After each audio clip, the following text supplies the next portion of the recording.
thought to do this video for those individuals who've just come to this country, thinking about coming to this country, and to talk about the pros and cons of being in the UK using my experience in the last 30 years.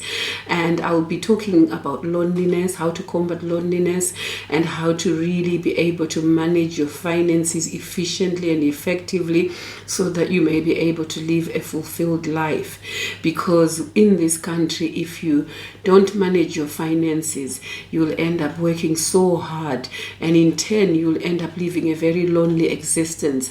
Yes, the country offers people opportunities to work in areas such as, where the skilled visas are being issued for, but you can end up working so hard and with all the opportunities and not seeing what you're working for if you don't plan. Things are a lot more harder now than they were many years ago, and the bills have gone high, expenses, people are not able to just budget within their wage. And I often talk to a lot of people who are just struggling to make it, people that have been here a lot longer.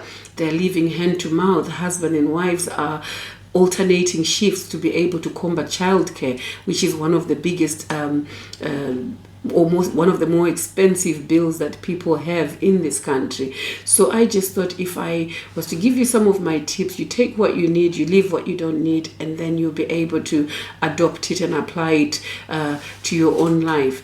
And the first and most important thing that I wanted to talk about that's different from when I first came was that you're lucky coming now, because you got so many communities. You got Asian communities, you got African communities, you got Zimfest, you've got butchers that sell Zim food, Nigerian food, Asian food. I mean, everywhere you go, you look around, you'll be able to get something that you can prepare a meal of your choice, whichever country you're coming from. Polish shops.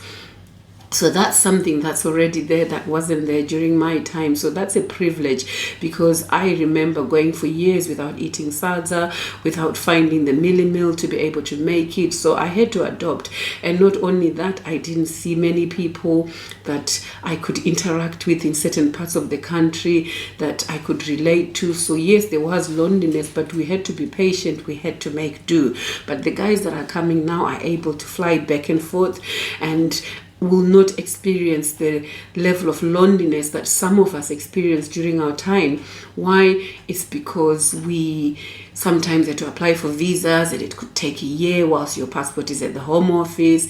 And within that year, it's a very, very tough time whilst you're waiting, and you can't go anywhere. You can't even go on holiday. And sometimes you couldn't even change jobs. So you ended up having to stay in the same job just whilst you were trying to figure out what you were doing.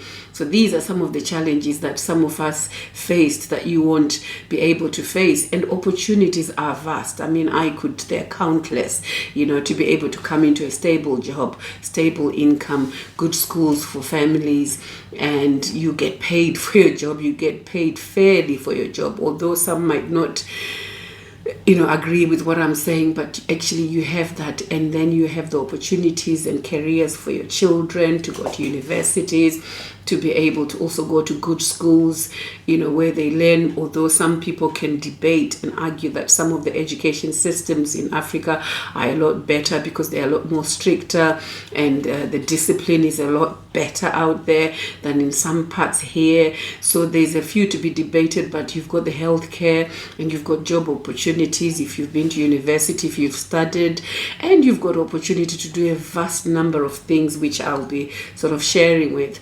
But the most important thing is that you've got a community, you've got friendship, but you've got to be intentional about making time to be able to build those relationships, to be able to have time to see the people that mean a lot to you. Because if that goes missing, or if you end up not having that in your life, then, it could lead to depression. But the guys that are coming here are quite lucky. And one of the first points I wanted to just share is the one of accommodation. And if you're going to be living in the regions that are outside of London, the smaller regions, life tends to be a lot cheaper. So if you can help it, if you have a choice to where you end up living, then I would say that the rentals are cheaper. Yes, in London, you get maybe 2, 3 or 4 pounds more than people who are in the outskirts. But however, the expenses of London can really shoot up. So if you've got an agreement with employers that will help with accommodation, then by all means. But I would say that if you have the choice, then maybe move a bit more into the outskirts, and then you'll be able to save more, to get more for your money, whether it's a monthly rentals for a flat. You'll be able to get probably more and less rent. And also you'll be able to get your kids into schools that are a lot better, because I know that there's been cities as well in parts of the world where kids have been getting involved in gangs. So you've got to do your homework and see which are the safer places, because kids that come from backgrounds where the parents are migrating can often have identity issues and often feel that they want to belong and end up joining some of these gangs. So you've got to do your homework with younger children, especially teenage children, and you've got to balance your work-life balance versus time spent with children. Because what I have observed over the years through families and friends is a lot of the families or parents are working so hard, they don't have time for children, because by the time they pay the bills or they found themselves living in these expensive houses, by the time they realize they're tied into a year's contract and then they live in these houses that are so expensive, the bills are really a lot and they're really struggling, and they end up working on weekends to subsidize. So the kids end up just being themselves, just spending a lot more time with friends more than the parents. So budgeting is very important in terms of having enough money, adequate money to spend more time with family. And you've got to plan for these things honestly, because if you don't, you will find yourself getting into all sorts of problems, because the kids are getting into quite a mess. And that's one of the most important things that I wanted to talk about, is finding a place to live in the right area and taking into consideration things like council tax in that house. So you'll be paying rent, you have to pay council tax, which ranges from around 150 to 250 depending on the size of the house. The bigger the house, the more council tax you will have to pay. And then you're looking at gas, central heating, and I think central heating takes the biggest chunk of the heating, because we have long winters in this country. So people tend to often be, having their heating on. So if you can look into that immediately after finding a place, do they have a smart heater, and can you set it at certain set points, and then so that you can be able to set it in the morning, say before you all go out to work and school, and set it on your mobile phone. You might have an app, and then before the kids come home from school, you set it so you have breaks where you're not just running this heating consistently throughout the day. And these small hacks can save you around £150 a month if you're careful with your heating. I've been into my family members' houses and seen their heating set on 30, which is the highest level of setting.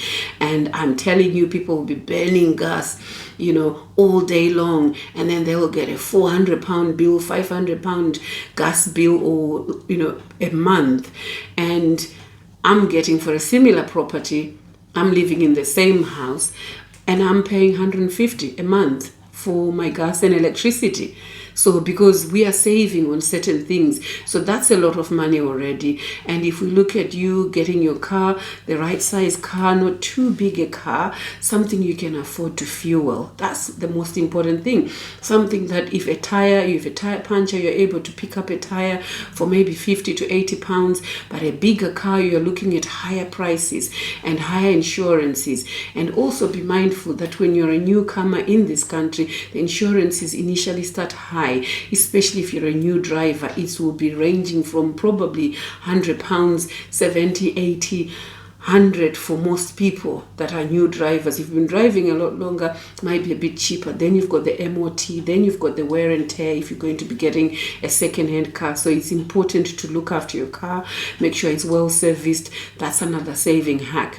because we look after our cars and they never give us problems. But back in the day when I used to run my little cars, I never used to put oil, I never used to put water, and then I would ignore the servicing lights because I just didn't have the money. So these are some of the things that I think you guys have to look at prior for peace of mind. And another problem that I had as well when I came to this country was of cards. I received a lot of store cards, credit cards, and at the time it was needs must. I would spend some of them and then I'd be late paying them back. The penalty costed my credit scoring. So when I wanted then to get a mortgage, I realized that I had a bad credit rating, which took years to tidy up, because then I had to really show that I can be a trustworthy, I can be a reliable person. So when you've received cards, overdraft, by all means use them, but pay them back on time. Even if you're paying a little at a time, you'll help build up your credit scoring, so that if you want to buy a property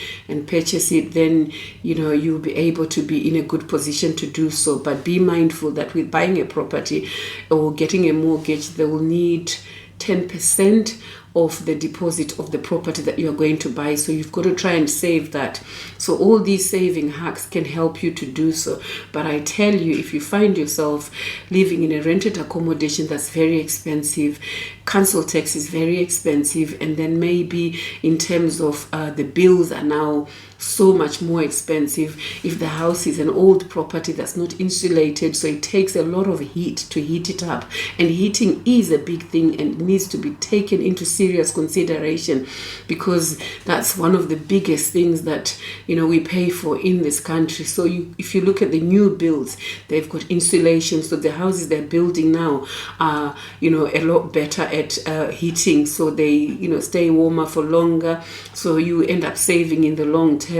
And so that's a variety of things that in terms of finances, and I'll leave it at that. And we're going to look at the bit that I talked about with the relationships. And I know people that work 7 days, 6 days a week because the money is not balancing. But if you look into the small details of your spending and things that you're going to be spending on, you'll find savings that can enable you to have that one weekend a month, which is your self-care time. If you're a single lady, you'll be able to go out and meet like-minded people and go places, take yourself to a spa. You never know who you could meet. Maybe there might be occasions. Now there are various groups of people that meet for all sorts of events. Maybe put yourself out there to go and meet other people. There are so many opportunities, but you cannot just meet somebody within your local area, isolated in your home, because for some reason, it just doesn't happen easily in this country. Trust me, somebody who waited for so long before I could meet the right person to sort of settle with, it's not that easy for some of us. So you have to be intentional. And half the time, some of us didn't have enough money or didn't have a lot of money, so we were working all the time, and years pass you by, and you realize, oops, if you were not sort of savvy enough, or if you're not one of those people that managed to meet somebody on time, you'll find yourself single until you're in your 40s. Which was my case. And now I'm happily married. I met a wonderful husband. But I had to be intentional at the time when I decided I wanted to meet somebody, and I had to make every effort to, put myself out there. And thankfully, when you marry, when you mature, you know what you don't like. So I met a wonderful person that it was worth the wait. But it didn't just happen with me working shifts 24 hours, 7, coming back and forth. No, I had to be intentional. So you must have that time. You need to put that time aside. But that time can only be put aside if you're able to save your money, have extra money, be financially free to a degree. It will take years to build that wealth, to be able to build the plans that you have, but it takes these small steps. Trust me, things like rent, things like bills, things like the size of car that you are going to be driving, the area that you are going to be living, and how you're managing your credit scoring, how you're managing every little penny, your cars that you're driving, a lot of the things. I know people that have been in this country a lot shorter times than others, and they've been able to get mortgages, they've been able to afford a lot of things. So walk in your lane. Don't try to live Mr. like the Joneses next door, or so and so has now bought a big car, now I'm going to do it. No, because for me personally, I drive my slightly older Kia. I love it, and it takes me about, it gets me about, but I have the freedom to be able to do some of the things that I love with my spare money. But some people have got more expensive cars, they pay a lot more at the end of each month, so the choice is yours. But my tips and advice for those people that are trying to work it out: pick some of the things that we've talked about. You will see the difference. You'll be able to actually benefit from some of what I've said, and it can also benefit your family, and you'll be able to have more time to go to places like the National Trust, and for family outings, and for single ladies, go to spas and other places where you can meet people. But you utilize social media to see some of the events happening in your areas, and there are loads these days, so there's no need to be lonely. It's just your time and your money. So happy planning. So you need to be really smart about the way that you're going to plan. But I would like to hear from those that have been so organized, or those that have been struggling. What have been the issues? What is it that you want me to be able to talk to you about and share my knowledge and my wisdom in future videos? And those that have really made it and that are in the right track, share with others in the comments section, and let's engage, and maybe we may be able to help somebody else. Thanks a lot for tuning in. I really appreciate your time, and it's Shelley here. Have a lovely, lovely time wherever you are. Thank you.